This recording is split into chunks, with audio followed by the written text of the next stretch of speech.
single digit followers. Thousands of followers.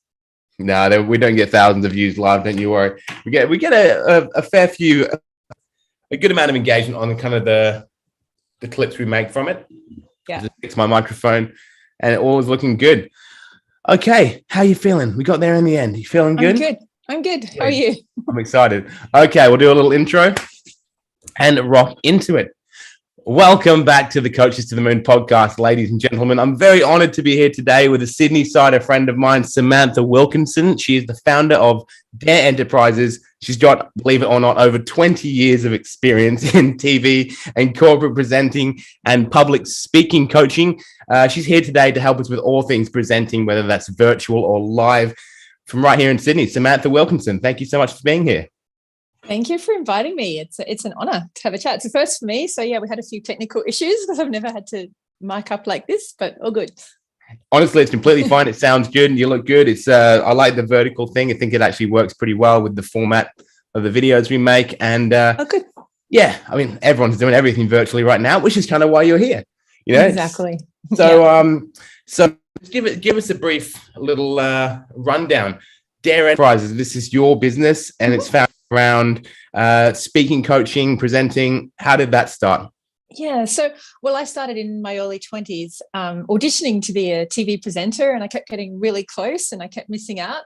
And the company back then, Moravian, she was a big casting agent in the 90s, and she saw all of these presenters and actors that were out of work, and she saw this amazing opportunity to use some of our training while we're out of work to help corporates become better communicators. So obviously you get a lot of voice and communication training when you're studying at uni to be an actor or to be on stage. So a lot of that can be helpful in the corporate environment to help people overcome nerves, to help them be more influential. And now everyone's having to learn how to communicate through a lens and through a camera. So of course, my TV background can be helpful for Zoom. 100%. Yeah. And so the reason you're here today is because it's not a particularly corporate audience that we've got, but everyone is, they're running their own businesses. And in the coaching space, you'll know that we are the face of our own brands. And so much of it is about social media, having content to get out and build an audience. So yeah, I think it's going to be really transferable skills to things that we are now being forced to do every day just to be able to run a business. So super excited to have you here. Even in the corporate world, it's all about developing a really strong brand, self-brand image, you know. So it's all very similar. And I mean, I teach everyone from kids to barristers and politicians, and it's all the same stuff. Yeah, I bet. Barristers must be fun doing those end of the like their final speeches to the jury. I rest my case, Your Honor. It's not like Australian barristers are very different to what you see on TV, which is usually American. So, you know, getting them to have any kind of charisma and personality is my challenge. Yeah. Yeah.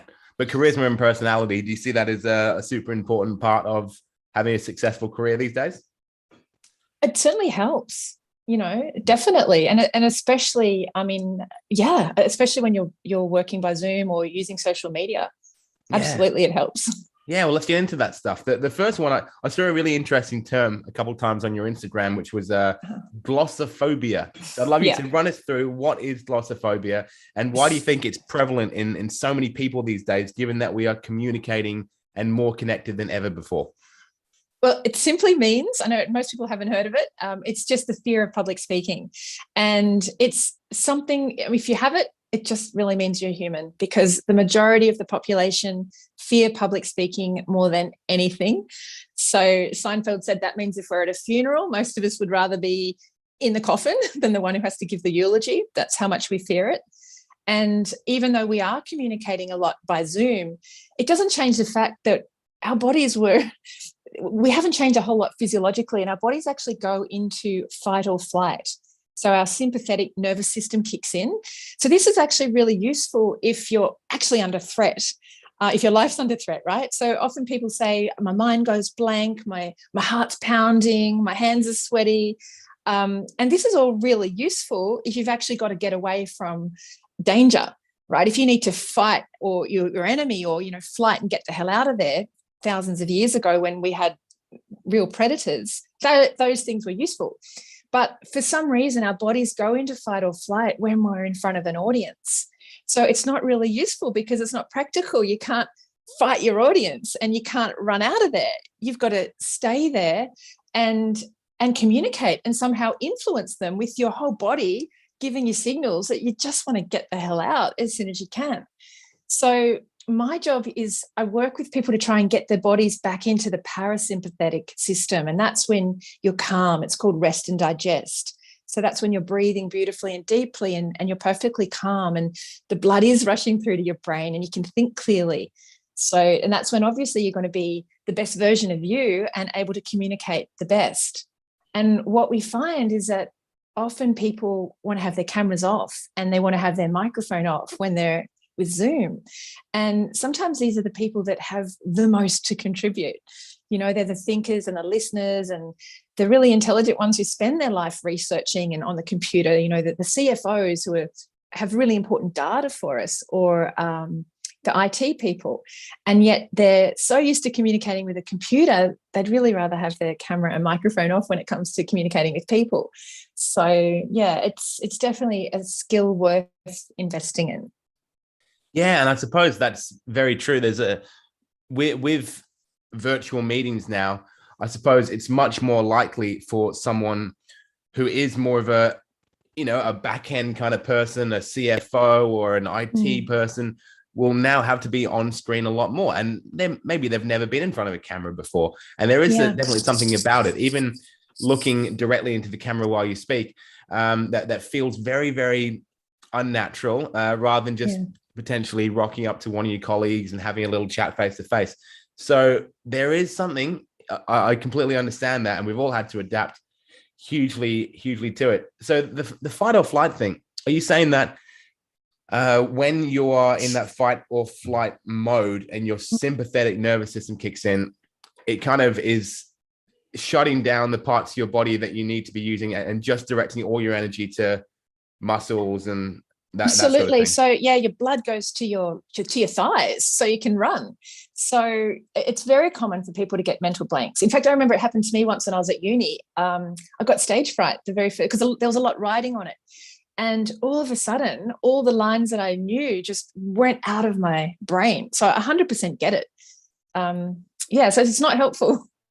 No, not at all. Well, we'll get into some tips around that, because that's super interesting. So let's say that that happened to you at uni and you are, you know, trained at this point, and it happened to the best of us. Yeah. The fight or flight nervous system, the nerves kicking in, the mind blanks, the dry mouth, the knot in your stomach, all these things that freak people out. Knowing that you're going up on stage, I feel like the waiting is the hardest part. Yeah. The waiting in the room behind, or even on a Zoom presentation, knowing you're going to have to talk soon. Is there anything we can be doing in that waiting period up towards the actual presentation that helps us to reverse that fight or flight mode? 100%. There is something that is actually really, really works. It's called pranayamic breathing. So you hear all these crazy techniques. For example, imagine the audience is naked, and I don't think that you should do that because I think that you should, well, once you're up there, you 100% need to be focused on your audience and how you're affecting them. So you can't be doing that if you're imagining them naked. Especially if you're a teacher, then you're in real trouble. Yeah, let's not go there. Anyway, but I get the theory behind it, because anything that helps you kind of relax and helps the audience be less intimidating is going to help. But this is a way that actually works. And now I've tried this out with a monitor that a hospital supplied me. I'm not sure what it was, but basically it measures your level of anxiety and panic. And because I never actually have that anymore when I'm speaking in public, it doesn't work on me when I'm speaking in public. But I noticed I was wearing it as I was driving home, and I actually do panic when I'm in the car. When, for example, a big truck is trying to merge or I'm trying to merge, my body goes into fight or flight. So my body actually feels like my life is under threat in that situation. And this little machine was going, telling me I'm in fight or flight. So I tried many different techniques. I experimented with this machine to see how I can quickly and effectively get my body, flick it back into the parasympathetic. So for me, thinking about Hawaii, thinking about holidays, trying to meditate didn't work. But this 100% I saw on the computer, it just flatlined me and it calmed my whole system down. And I had scientific evidence that I'm in parasympathetic. My parasympathetic system had kicked in. So it's pranayamic. Okay. You use your thumb, and if you want to try it with me, Alex. Let's do it. So we go, I want to take this off. So you breathe in. If everyone wants to do it with us, it's watching, if we have anyone watching, put your thumb on one nostril, and we're going to use our ring finger. So we go, just shut your eyes. You breathe in for 5 in your right nostril. Hold for 5, both nostrils. And then you breathe out the left nostril for 5. Then you breathe in the left nostril for 5. You hold for 5. And you breathe out your right nostril for 5. Then you breathe in your right nostril for 5. Sorry, I just had another call. Hold for 5. And out the other side for 5. We'll do this 2 more times.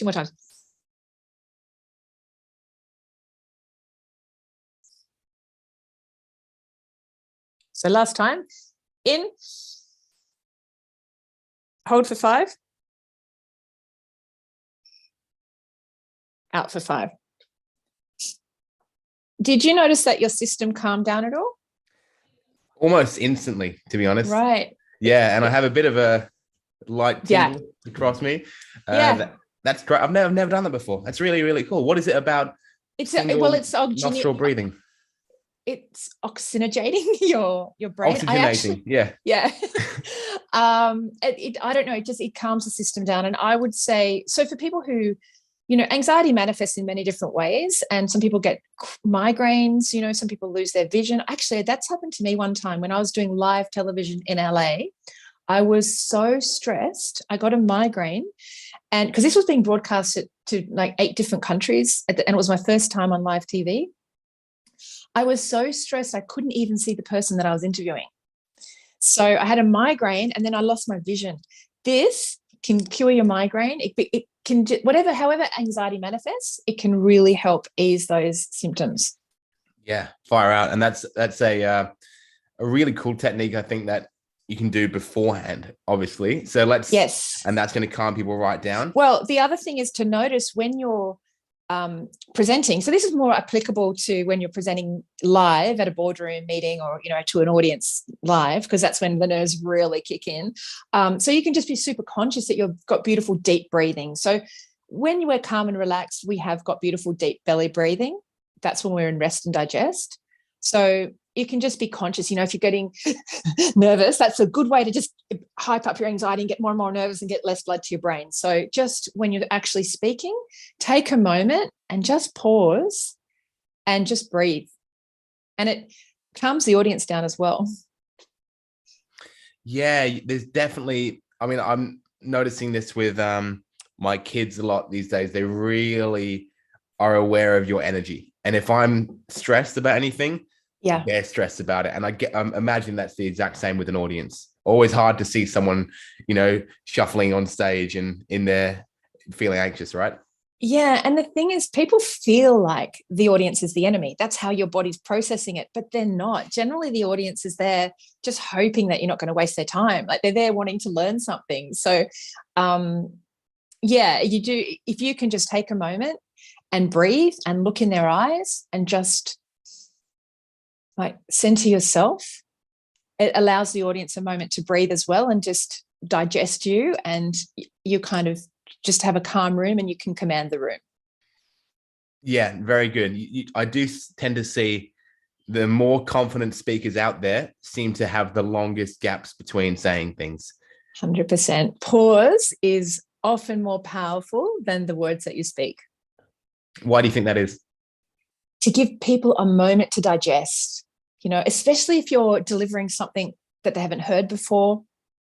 just to breathe with them, just to not, because when we're nervous, we rush through, and we need to like a moment to first digest you as a presenter and then digest the thoughts. Yeah. Love that.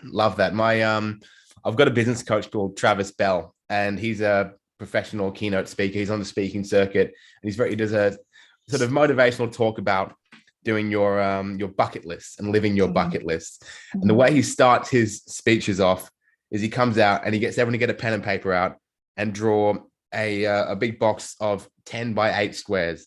And he's like, that's 80 squares. Let's think of that as 80 years. Fill in how many you've used up. And then just lets the room go quiet for about 30 seconds while people freak out.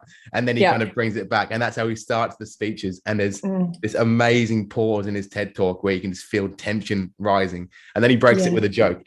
But I think silence is such a powerful part of speaking. And that sounds a little counterintuitive, but you said it really nicely there. So we know how to sort of make ourselves feel better pre any live presentation. And we know that during a speech, if hopefully you don't have a migraine and lose your vision, then you can just center yourself and take a breath, and no one's going to remember, bad speech. You took a breath halfway through. Everyone's going to remember the better speech for it, hopefully. So these are things. The thing I want to say is that the Moravian theory says that only 7% of the communication are the actual words. So 93% is the way that we say it. So it doesn't matter if you get all the words right. They're only going to absorb 7% of what you're trying to get across. So getting everything else right, in a really calm manner, getting the eye contact, the pause, the tone, the volume, the body language, the stance, that communicates way more than the actual words that you're speaking.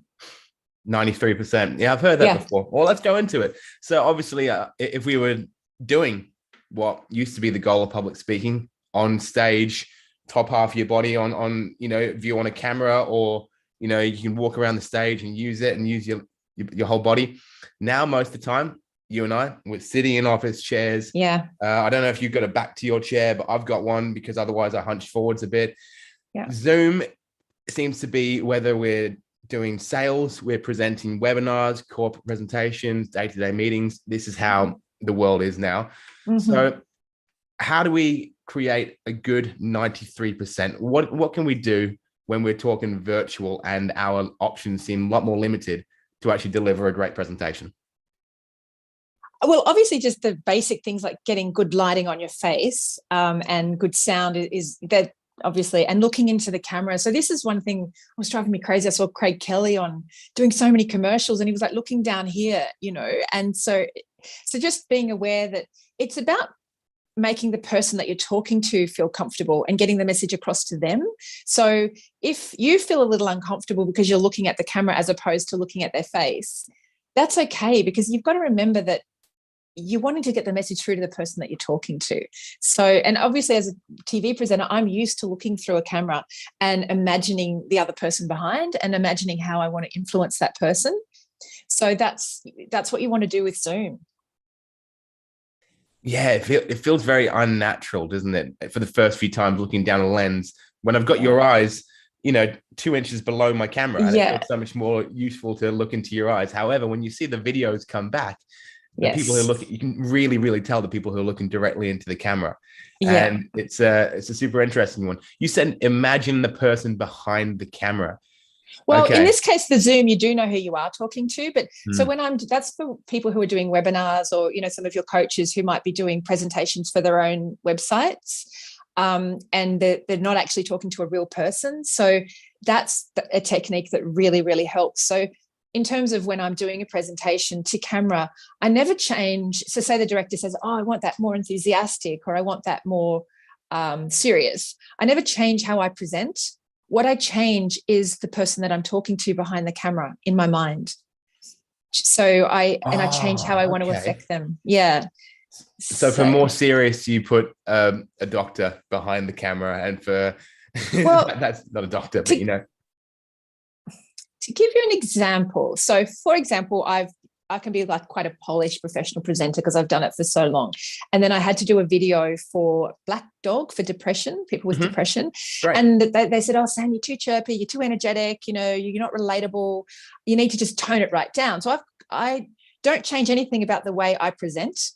I just imagined a very fragile person, you know, who was suicidal. And so it just made it, and my talk was actually going to save their life. So I changed, and this is what helps with public speaking as well. You work out exactly how you're changing the people's lives that you're talking to, or how you're affecting them, and you keep that in mind. And then your body, everything just coordinates to help the communication be more effective. So when you're talking to a blank camera or a blank screen, just change the person that you're talking to and how you need to affect them. So you could raise the stakes, like this could save their life, or you know, this could make their business go from 0 to 100. So yeah, you just really think about how what you're saying is going to affect that person. Yeah, that's super true. And it is quite confronting when you've got someone whose energy is so different to yours, and you're trying to have a conversation as the person being presented to. You know, if you fully can't relate to this person at all, I feel like the best presenters will kind of bring you with them on the journey. And when they're up, they bring you up because they, you know, when you get someone comes to a party and there's some super confident larrikin and they're just like over the top friendly and slapping everyone on the back, that sort of thing.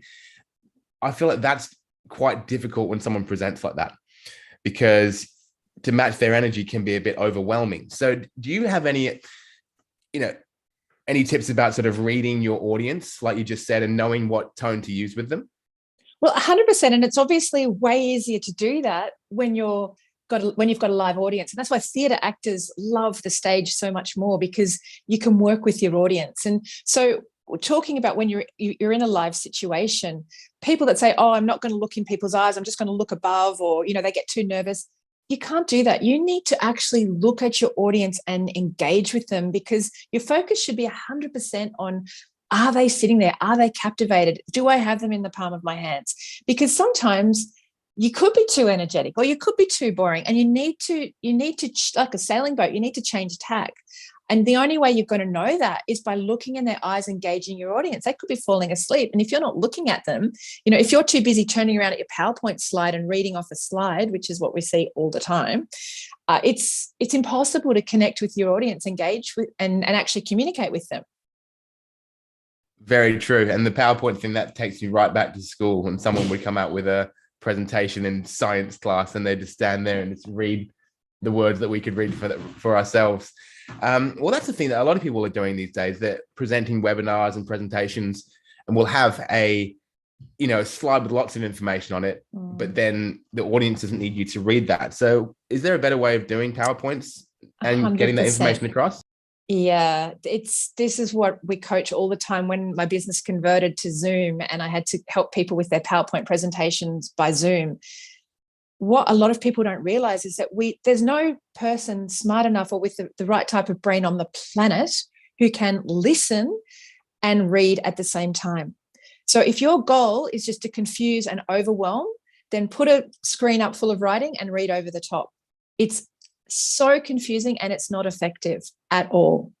So a PowerPoint slide, whether you're doing a live presentation or whether it's a virtual one, it should just be emphasizing what you're saying. So you, as a human being with a mouth and eyes and this 97% of ability to affect and influence, are so much more influential than any words on a page. Otherwise, you could just email them that and get them to read it, and they will actually comprehend way, way more than you talking over the top of it. So this is a big stumbling block that pretty much every company gets wrong, because they often hand the corporates the PowerPoint presentations and they just have to do with it.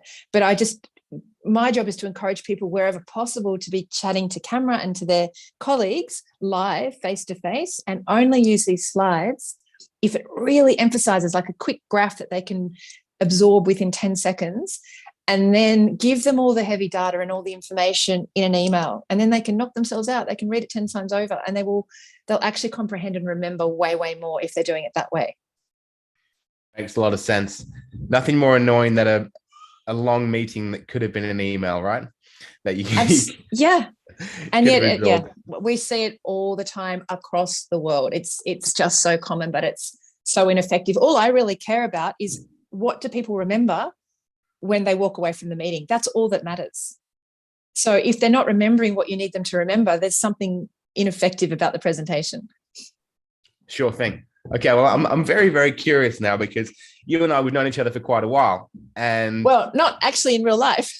no, we've never met. We kind of thought we'd met, but it's such a common thing these days. We've not actually met each other, and that's, it's a funny thing about a lot of our businesses, I guess, is that we'll have all these close connections with people who we've never actually physically sat down with, and we've never given them a hug or anything, which is strange. But talking specifically about the presentations we've had together and the conversations we've had, I've received some feedback on my own speaking, and I receive the same bits of feedback every time. I'm not going to tell you what it is, but I'd love to know.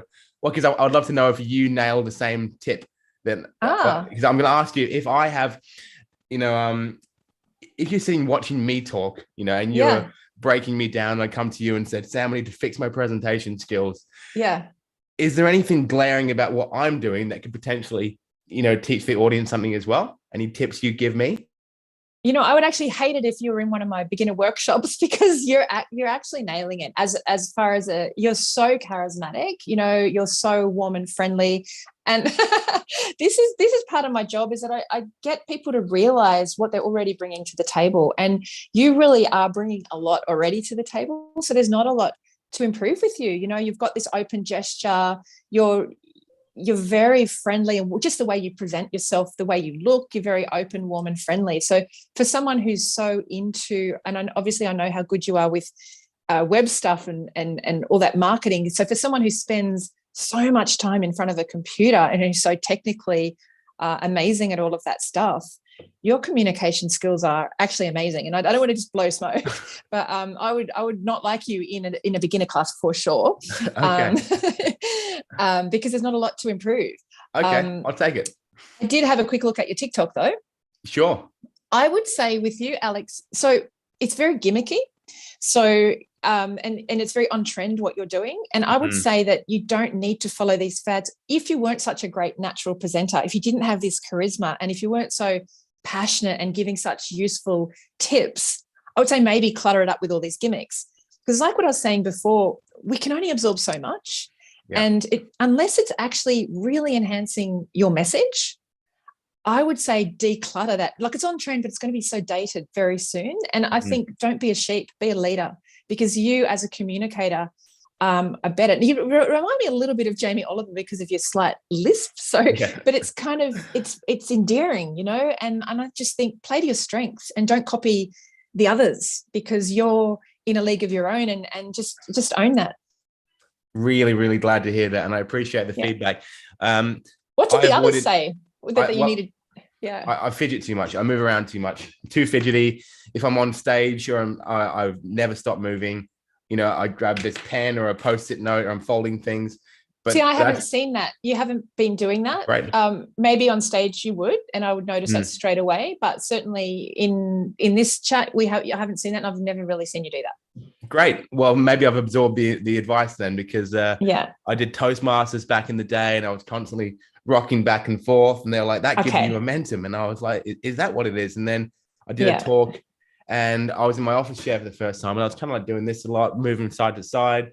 Yeah. I mean, you probably don't need the pen in your hand. That's not, again, see, things like pens, it's like, it's making you feel comfortable, but it's not helping the audience. So I just say anything, any fiddly thing or anything that you're doing to try and make you feel comfortable, just have a think, is it helping my audience? Yeah. Is it helping get my message across or not? And if it's not, get it out. It's just a distraction. And that's what with your TikTok, I just see, like, I saw flames and all these words and all this music. And I'm like, actually just on your own, that's all we need. And if you have to have the words coming up, have them quite subtle and very low, so you're not trying to make us are we reading, are we listening, and just really strip it back. Got it. Well, I avoided TikTok for a very long time, and I've got this really talented videographer who makes these he clips these videos together for me, and he's like, let's put them on TikTok. And so Yeah. every now and then I try not to log into TikTok ever, because it's a freaking hole of just attention and morality. It just goes out the window. But I log in there and then I'm like, oh, I'll just play around with this little effect today. And then I make the dog shit videos that you're talking about. So yeah, it's just fun things that I enjoy every now and then, but I would very much rather not do them. So thank you for that. No, I think they're good. I just think they're a bit like what everyone else is doing. And I think you're above that. And you can be. You could be a leader, not a follower in that platform. And I've had the Jamie Oliver thing so many times, like, yeah. I used to work in hospitality for about 15 years. I got it maybe once or twice a week, from customers. So that's a lot of fun. Okay, sweet. Well, I'll try and take on the feedback, and I'll keep striving to improve.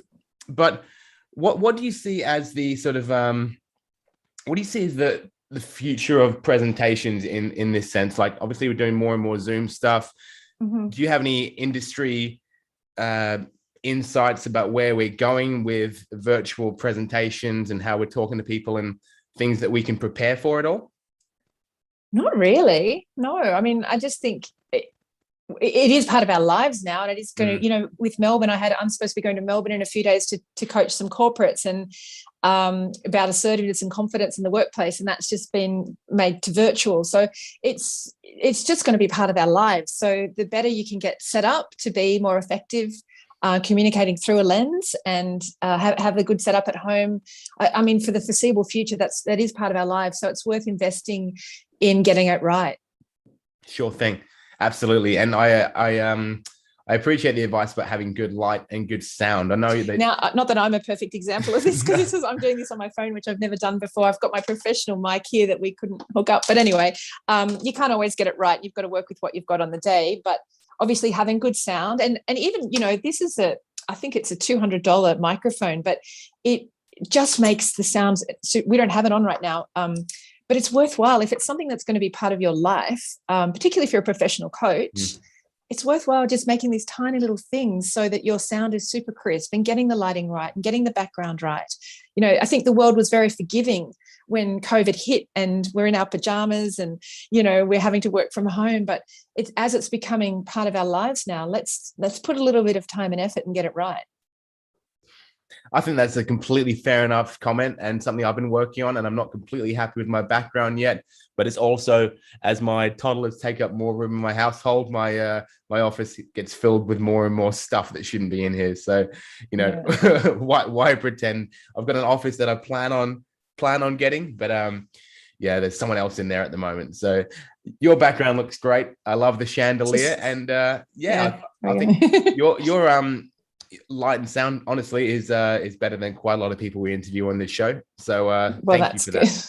Thank you for that. Well, all fantastic tips, Sam. And I'm really, really excited that we got to do this, because, as we said, we've worked together for ages, and I've been always really curious about this side of the business, because, I'm lucky that I enjoy speaking, but a lot of coaches out there, they're really good at one thing. They got their craft. They're really great at meditation or, mindset or kinesiology or business or whatever it is. But now they're being thrown into this world of social media content, reels, YouTube, and webinars. And it's very tough. So I thank you. Do you want me to give you one last tip? Please, anything. Okay. So what you're really great at, Alex, is that you're bringing your whole personality, right? And that's why you're so charismatic, because you're bringing your whole self to the table. And what we see, if somebody's nervous and shy, very often they're just bringing this tiny part of themselves that they think is appropriate for the camera or appropriate for their clients. And it's so hard to be influential if you're like firing on one cylinder. You need all 6 cylinders to be firing. So you want to bring everything plus when you are trying to speak through a lens, because there's so many other barriers, sound and the camera, and you've really got to bring your whole self to the table and be open and vulnerable and just be the real you, and then you've got more chance of being influential. That's super interesting, okay? Because I didn't bring it up because you've worked in TV so long and you have all these skills, but I think a lot of the world, am so much more interested in YouTubers these days than in the perfectly polished people on mainstream television, because they just don't seem real anymore. They just seem overly smiley. They're dressed in these suits, massive white teeth, overly laughing at every joke. And then you've got people on YouTube, like you said, they're all six cylinders. They're authentic. And I think that's a really exciting thing. So, I mean, you've worked in both now. Yeah. And I'm guilty. I was one of those perfect polished presenters and infomercial queens for a long time. And I was that cheesy, that's what how I had to operate. That's what the industry wanted. And I was getting paid a lot of money to do that. But it's certainly not real. It's much more real to bring your real self, your flaws, your vulnerabilities. And they're the people that have got the thousands of followers and that are doing really well. Love that. I think that's a really, really great message to leave it on for our audience, all six of them who are really excited. Yeah. We're getting there. So no, that's really, really cool. Thank you so much for that. I believe authenticity is something that we preach a lot in our business, whether it's marketing yourself or making content or having conversations with, potential customers or clients, podcasts, etc. Don't try to hide too much unless it could, unless you think it's really inappropriate for your business model. So this has been great, Sam. Thank you so much for coming on the show today. And I'm really excited we got to do it. And your website, Samantha Dale Wilkinson, I'm a big fan of it. .com. Yeah. I had someone really cool make it for me. Stop it. Yeah. So, well, best of luck with your virtual talk that's now coming up. I'm really excited to see whatever happens next. And we're going to put all your links and everything in the description of this show. So once more, thank you so much for coming on. Thank you. See you. Thank you. Bye. And for anyone watching live or listening, thank you so much for being here. We're back in another few days with our next guest on Coaches to the Moon. Really happy to have you here. Until then, much love. Thanks for listening.